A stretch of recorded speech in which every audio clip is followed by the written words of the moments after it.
2014లో ముఖ్యమైన హామీలు అని అంటూ ఇదే పెద్ద మనిషి చంద్రబాబు నాయుడు గారు కూటమిగా ఏర్పడి మీ ప్రతి ఇంటికి పంపించిన ఈ పాంఫ్లెట్ లో ఆయన సంతకంతో ఏం పెట్టారో ఏం చెప్పారో చెప్పాలా?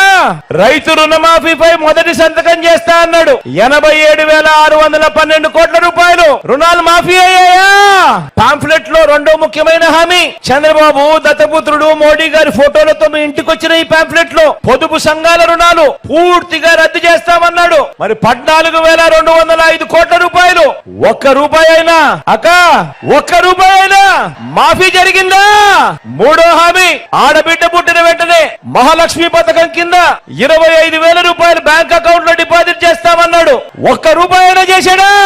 ఇంటింటికి ఓ ఉద్యోగం ఇవ్వలేకపోతే నెల 2,000 రూపాయలు నిరుద్యోగ వృత్తి, 5 ఏళ్లు అంటే 60 నెలలు ఇంటూ నెలకు 2,000 రూపాయలు అంటే ఒక్కొక్క ఇంటికి 1,00,000